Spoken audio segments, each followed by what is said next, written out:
சௌந்தர்யா,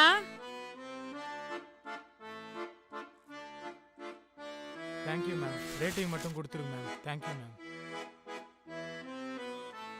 இருடி. என்னடி இது? பார்த்தா தெரியல சாப்பிடுறதுக்கு. அது தெரியுது. இத நீயே சமைச்சு சாப்பிட்டுக்கலாம்ல. எதுக்கு வெளியில இருந்து ஆர்டர் பண்ண? வீட்ல செஞ்சா லேட் ஆகும் அத்தை. எனக்கும் ரொம்ப சோம்பேறியா இருக்கு. அதான் வெளிய ஆன்லைன்ல ஆர்டர் பண்ணேன். இவன் எந்த தண்ணியில எப்படி செஞ்சானோ? இத போய் சாப்பிட்டு உடம்ப கெடுத்துப்பியா? அதெல்லாம் ஒண்ணும் இல்ல அத்தை. எதுவும் ஆகாது. சரி, அதெல்லாம் விடு. இப்படியே வெளியிலேயே ஆர்டர் பண்ணிட்டு இருந்தா அக்கம் பக்கத்துல பாக்குறவங்க என்ன நினைப்பாங்க? நீயும் நானும் சமைக்கிறதே இல்லன்னு நினைக்க மாட்டாங்களா? என்னத்த எப்ப பார்த்தாலும் அக்கம் பக்கத்துல இருக்கவங்க பத்தி நினைச்சிட்டு இருக்கீங்க. நமக்கு பிடிச்சதான் நம்ம செய்ய முடியும். இதே மாதிரி நீங்க அவங்களுக்கு பிடிக்காது இவங்களுக்கு பிடிக்காது நீங்க பண்ணிட்டு இருந்தீங்கன்னா உங்களுக்கு பிடிச்ச நீங்க என்னைக்குமே பண்ண முடியாது அத்தை. எனக்கு பிடிச்சதை நான் ஆர்டர் பண்ணி சாப்பிடுறேன். இதுல என்ன இருக்கு? என்ன பிரச்சனை? எதுக்கு கத்திட்டு இருக்கீங்க? உங்களுக்கு ஒரு வேலையே இல்ல போங்க. போடா.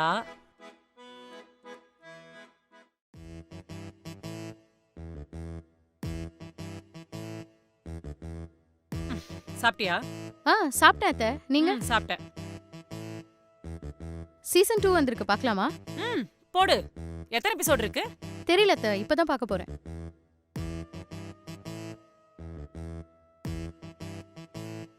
ஒரு மணி நேரத்துக்கு முன்னாடி தான் ரெண்டு பேரும் செம்மையா சண்டை போட்டுட்டு இருந்தீங்க. இப்போ ஒண்ணா உட்காந்து கொஞ்சம் கொலாவிட்டு இருக்கீங்க. டேய், எனக்கு ஒரு பொண்ணு இருந்தா பேசி இந்த மாதிரி சண்டை போட்டுருக்க மாட்டேனா? அந்த மாதிரி தான் இதுவும். பொண்ணெல்லாம் எதுக்கு? நீயும் நானுமே எத்தனை நாள் சண்டை போட்டிருக்கோம்? 2 நாள் பேசாமலாம் இருந்திருக்கோம். அதுக்காக என் கையில சாப்பிடாம இருந்தியா? என் கையில காசு வாங்காமலாம் இருந்தியா? 2 நாளைக்கு அப்புறம் எல்லாத்தையும் மறந்துட்டு நாம சகஜமா ஜாலியா பேசலையா? அந்த மாதிரி தான் இதுவும். அவ பண்ணது தப்புன்னு தோணுச்சு, கேள்வி கேட்டேன். இப்போ எல்லாம் சமாதானம் ஆயிடுச்சு, அவ்வளவுதான். இங்க பார், என்னைக்காவது அவ என் மாமியார் இப்படி பண்ணாங்க அப்படி பண்ணாங்கன்னு அவங்க அம்மா கிட்டயோ, உங்க அம்மா எப்ப பாரு என்ன கார்னர் பண்றாங்கன்னு உன்கிட்டயோ கம்ப்ளைண்ட் பண்ணிருக்காளா? சாச்சா இல்லம்மா, பண்ண மாட்டா, எனக்கு தெரியும். டேய், மச நின்னு பேசிட்டு இருக்காத. நீ போய் நல்ல ஸ்நாக்ஸ் எடுத்துட்டு வா. அதுக்குள்ள நாங்க பார்க்க ஆரம்பிக்கிறோம். ஸ்நாக்ஸ் உங்க ரெண்டு பேருக்கும். போ. ஏன் அத்தை, நீங்க இப்படிலாம் பேசினா நான் உங்ககிட்ட சண்டை போட மாட்டேன்னு நினைக்கிறீங்களா? சண்டை போடுவியா? போடுவேன். மா மா டேய், வாமா. என்ன விஷயம் சொல்லு. மா, ஆஃபீஸில் எனக்கு ஒரு லோன் கொடுத்துருக்காங்க. நான் என்ன பிளான் பண்ணியிருக்கேன்னா, ஓஎம்ஆர் கிட்ட ஒரு அப்பார்ட்மெண்ட் எடுத்துட்டு நானும் சௌந்தர்யாவும் அங்கே மூவ் பண்ணிடலான்னு இருக்குமா. எதுக்குன்னா அவளுக்கும் அவனுக்கும் தேவையில்லாமல் டெய்லி சண்டை வந்துட்டு இருக்கு. ஸோ அதுக்காக தான் சொல்கிறேன். நான் அப்பப்போ வந்து உன்னை பார்த்துக்கிறேம்மா.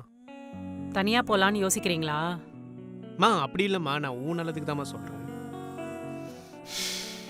சரி, இதே என்கிட்ட கேக்குற. உன் பொண்டாட்டி கூப்பிட்டு கேளு, அப்புறம் உங்க இஷ்டம். சரி. எல்லாமே கேட்டுட்டு தான் இருந்தேன். நம்ம ஏன் தனி கொடுத்துன்னு போனோம்? நம்ம ஏன் தனி கொடுத்துன்னு போனோம்? நாங்க 2 பேரும் ஒர்க் போறோம்ல. நீங்க எங்களுக்கு காலையிலே சமைச்சு கொடுக்குறீங்க. நான் ஒர்க் முடிச்சிட்டு வந்தா 2 பேரும் ஷேர் பண்ணி வேலையை முடிக்கிறோம். சரி, எல்லாம் ஓகே. நாளைக்கே தனி கொடுத்துன்னு போறோம்னு வச்சுக்கோங்க. நமக்குன்னு ஒரு குழந்தை வருது. என்னதான் வேற ஆளை வச்சு பார்த்தாலும் உங்க அம்மா பாத்துக்கிற மாதிரி வருமா? நான் ஒன்னு சொல்றேன், இங்க எல்லாரும் இருக்கோம். நமக்கான பிரைவசி நமக்கு கிடைக்குது இல்ல. எனக்கு இவ்ளோ பெரிய அட்வான்டேஜ் இருக்கும்போது நான் எதுக்கு தனி கொடுத்துன்னு போகணும்? என்னாலாம் போக முடியாது. நான் உங்க கூட தான் இருப்பேன். என்னடா உனக்கு ஓகேனா எனக்கும் ஓகேமா. நீ என்ன அவன டா போட்டு பேசுற? ஏன் புருஷனை நான் டா போட்டு ஒரு வாட்டி டா போட்டுன்னு வச்சுக்க, அவ்வளவுதான் சொல்லிட்டேன். நான் அப்படிதான் பேசுவேன். கைஸ் மறுபடியுமா, ஐ மீன் ஜோக் டு யூ.